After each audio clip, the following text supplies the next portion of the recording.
Welcome back to our deep dive. Today we're jumping into Deuteronomy chapter 17. Yes, it's quite a chapter. Lots packed in here. Definitely. We're talking about everything from rules about offerings, handling some really serious community problems, and even, surprisingly, instructions for future kings. It really tackles how to build a society based on law. And it starts right at the core with worship. What kinds of offerings are okay? And the standard is, well, incredibly high right off the bat. It says you absolutely cannot sacrifice an animal that has any defect. None at all. Anything imperfect is called detestable. Why so strict? Why does it have to be perfect? Well, it seems to tie into ideas of purity, you know? Approaching the sacred requires wholeness. The offering kind of represents the community. Okay, that makes sense. Purity and worship. And then it shifts pretty quickly to major threats, specifically worshiping other gods. Yeah, the sun, the moon, the stars, it names them explicitly. This is seen as a fundamental breach. A huge violation. But before any judgment happens, there's a crucial step insisted upon. Absolutely. Investigation first. Someone brings the charge, and the text says, you must investigate it thoroughly. Critically important. Right, so due process, essentially. Only if it's proven true. Then the consequence is severe, stoning at the city gate. But there's that legal safeguard built in, which is fascinating. It really is. This is key.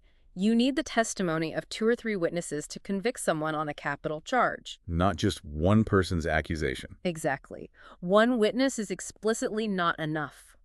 Think about that. It's an early protection against, well, false accusations or maybe just errors. And the witnesses have another role, too, right? They have to be involved in the execution. Yes, their hands are the first to cast the stones. Then everyone else joins in. Wow.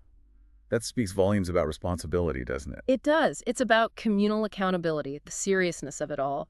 It's framed as purging the evil, a collective action to maintain the community's boundaries. Okay, so from that, the chapter moves on. It talks about handling really difficult legal cases. Yeah, things like bloodshed, lawsuits, assaults cases that might be too complex or contentious for the local courts to sort out.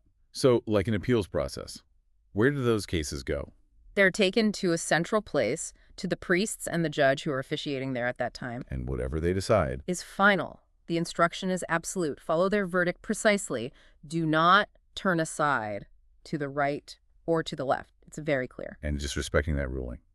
Showing contempt for the judge or priest. That also carries the death penalty. Again, the text says it's to purge the evil and really to ensure everyone respects the legal system.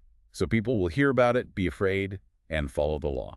It sets up a clear hierarchy. And this idea of ultimate legal authority leads, interestingly, right into rules for a king. For a time when they might say, we want a king like the other nations. Which is a huge shift, anticipating monarchy. Yeah. But even this future king isn't above the law. There are immediate restrictions. Right away. First, the king has to be chosen by God, and he must be an Israelite, not a foreigner. Okay. And then the big don'ts.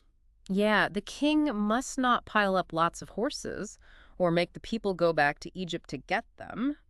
Seems like a warning against relying on foreign military power or, returning to that old way of life. And there's more, right? Yeah, About wives and wealth. exactly.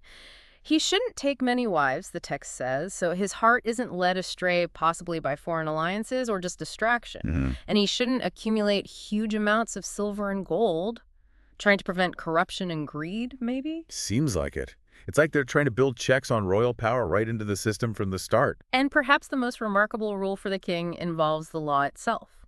What's that? When he takes the throne, he has to write out his own copy of this law, by hand, from the text the priests have. He has to write it himself? Wow. That's personal. Isn't it? And then he has to read it every single day of his life. Every day. Why? What's the point of that? The text explains. So he learns reverence for God, so he carefully follows all the words of the law.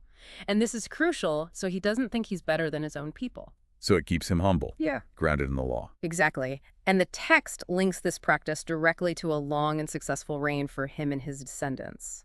His legitimacy comes from submission to the law, not just power. So if you look at the whole chapter, from pure offerings to a justice system needing multiple witnesses to a high court, and then even the king being bound by this law, he has to copy and read daily. It really paints a picture, doesn't it? An ancient vision for a society where law, not unchecked power, is meant to be supreme. So here's something to think about. This text defines a good leader, not by their strength or wealth, but by their constant engagement with and limitation by the law. What does that suggest about how they saw the relationship between power and true governance?